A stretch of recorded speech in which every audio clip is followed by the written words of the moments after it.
Oi pessoal, nessa videoaula a gente vai analisar a defesa de mérito feita pelo réu na contestação e os seus reflexos no ônus da prova, nos termos do artigo 373 do CPC. Vamos pro choque? Vamos lá. Bom, nas últimas videoaulas nós analisamos a formatação da contestação, estruturamos ela em sua forma, conteúdo e conclusão. No tocante ao conteúdo, nós primeiramente abordamos as preliminares de mérito, as preliminares em que o réu pode alegar, pode mencionar que uma vez acatadas podem levar ao retardamento do processo ou até mesmo à sua extinção. As preliminares nada mais são do que matérias processuais, todas elas estabelecidas lá no artigo 337. Agora, a contestação não termina ali, não basta ao réu simplesmente alegar as questões processuais visando que aquele processo seja extinto sem exame de mérito por apresentar algum erro formal, até porque nem todo processo vai possuir algum erro formal grave que possa levar à sua extinção. Da mesma forma, nós vimos que ao réu compete o ônus da impugnação especificada. O que é o ônus da impugnação especificada? É a obrigação que o réu tem de combater, de rebater todas as alegações de fato e de direito formuladas pelo autor, sob pena do juiz presumir verdade aquelas alegações que não forem deduzidas. Então, partindo desse ônus da impugnação especificada, que é um regramento adotado pelo legislador, e também tomando por base os princípios da eventualidade da concentração na defesa, em que compete ao réu alegar toda a matéria de defesa possível dentro da contestação, compete agora ao réu, depois de nós termos visto as preliminares, rebater então o mérito. Então é onde o réu vai se pronunciar sobre os fatos alegados pelo autor na petição inicial. Ao rebater esse mérito, a gente diz que o réu estará fazendo uma defesa de mérito. Então, nessa defesa de mérito, o réu vai se pronunciar e vai afastar, rebater, resistir a estas alegações formuladas. A esta defesa de mérito feita pelo réu, nós dividimos em dois tipos, em duas formas. Essa defesa de mérito feita pelo réu pode ser uma defesa de mérito direta, como pode ser uma defesa de mérito indireta. Qual a diferença de uma e de outra? Bom, primeiramente colocar assim, não importa se a defesa de mérito é direta ou ela é indireta. Isso é uma classificação doutrinária para melhor entender uma coisa chamada ônus da prova, e nós já vamos chegar lá. O que nós temos que deixar muito claro é que, independente da defesa feita pelo réu, independente da defesa de mérito feita pelo réu, ele precisa fazer essa defesa, porque ele precisa afastar as alegações de fato e de direito produzidas pelo autor. Quando a gente trata em defesa de mérito, seja ela direta ou indireta, ela é muito mais uma classificação doutrinária para poder entender uma coisa chamada o ônus da prova. O ônus da prova, que vai estar estabelecido no artigo 373 do CPC, trata da obrigação de provar, ou seja, quem tem a obrigação de provar a sua alegação. E aí, esse artigo 373, nos incisos 1º e 2º, vão apresentar a regra. Qual é a regra do ônus da prova? De quem é a obrigação de provar? E aí o 373 vai colocar assim no inciso 1º, que ao autor compete fazer prova dos fatos constitutivos do seu direito. E depois vem o inciso 2º, ao réu compete fazer prova dos fatos que serão modificativos, impeditivos ou extintivos do direito do autor. Então, ao autor, o ônus da prova é comprovar os fatos constitutivos. Ao réu recai o ônus da prova de provar os fatos impeditivos, modificativos ou extintivos do direito do autor. Muito bem, partindo dessa premissa da regra geral do ônus da prova, como nós elucidamos a sua aplicação perante o tipo de defesa de mérito feita pelo réu na contestação? Bom, a questão aqui é a seguinte: toda vez que o réu fazer uma defesa de mérito direta, o ônus da prova é do autor. Se refere ao fato constitutivo do direito.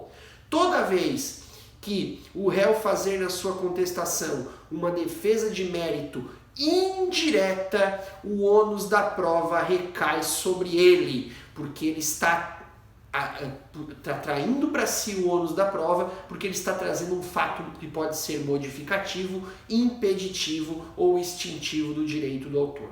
Guardem essa informação. Quando o réu faz defesa de mérito direta, o ônus da prova é do autor. Quando o réu faz defesa de mérito indireta, o ônus da prova é do réu. Mas, professor, como a gente consegue elucidar melhor essa questão? Como a gente consegue ilustrar isso no dia a dia, na prática, para poder entender melhor a questão do ônus da prova?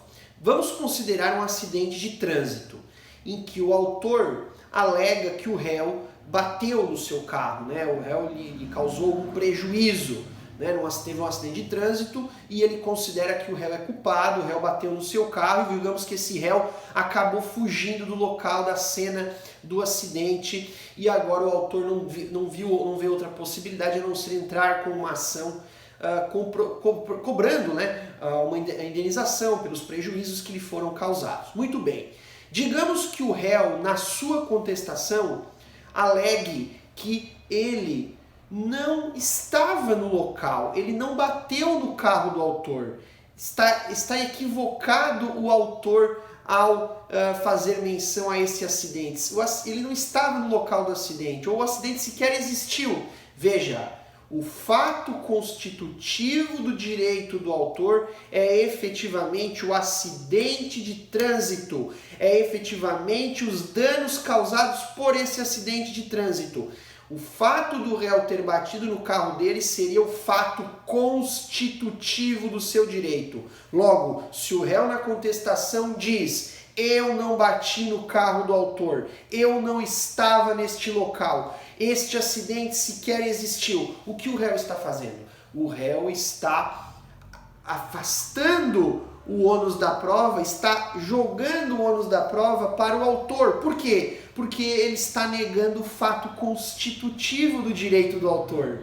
Então, nesse caso, estaria o réu fazendo uma defesa de mérito direta. Quando o réu nega as consequências do fato jurídico alegado pelo autor, do fato constitutivo do direito do autor, ele estará sempre fazendo uma defesa de mérito direta. E nesse caso, a obrigação de provar o fato constitutivo é do autor. Agora, digamos o seguinte, que o réu, na sua contestação, ele alega que, em que pese ter havido o acidente de trânsito, a culpa pelo acidente não foi dele, foi do autor que avançou o sinal. Vejam, o réu não está negando o fato constitutivo. O fato constitutivo ele está teoricamente assumindo. Agora, a culpa não é minha, a culpa é do autor que avançou o sinal vermelho. Nesse caso, estaria o réu fazendo que tipo de defesa? Uma defesa de mérito indireta. Por quê? Porque o réu está traindo para si o ônus da prova. Ele está trazendo à tona um fato que pode ser modificativo, impeditivo ou extintivo do direito do autor. Veja, ele não nega o fato constitutivo. Eu bati no carro, houve o acidente, porém eu não sou culpado. Porém, a culpa é do autor. Ele avançou o sinal. Ele está trazendo um fato novo ao caso. Então, por trazer esse fato novo, ele está traindo para si o ônus da prova. E toda vez que o réu fazer isso, que ele atrair para si o ônus da prova, ele estará fazendo uma defesa de mérito indireta. A questão agora é, professor, quer dizer que se o réu tivesse tão somente feito uma defesa de mérito direta, simplesmente tivesse negado o ato fato constitutivo, negado que tivesse batido no carro do autor, ele deveria parar por aí? Essa alegação ela é suficiente? Pode até ser que seja suficiente, mas não esqueçam daqueles princípios que envolvem o conteúdo da contestação. Concentração na defesa e eventualidade. Compete ao réu alegar toda a matéria de defesa possível. Isso significa dizer, inclusive, que muitas vezes o réu vai ter que ser incoerente na sua manifestação. Muitas vezes vai poder apresentar na contestação fatos contraditórios. Em que sentido? Olha, excelência, eu não bati no carro do autor. Neguei o fato constitutivo. Defesa de mérito direta. Porém, se Vossa Excelência entende que eu sou culpado por esse acidente, a culpa não é minha, a culpa é do autor, que avançou o sinal vermelho. Vejam, na mesma contestação, na mesma peça, o réu estaria fazendo uma defesa de mérito direta, negando o fato constitutivo, mas ele não deixa de fazer uma defesa de mérito indireta. E ao puxar o valor da ônus da prova para si e apresentar um fato que pode ser modificativo, impeditivo ou extintivo do direito do autor. Então, muitas vezes a contestação ela vai ter no seu teor, no seu conteúdo, fatos que são contraditórios e vai se notar isso, né, com base em N situações que podem acontecer. O que tem que ter em mente é que um fato não exclui o outro.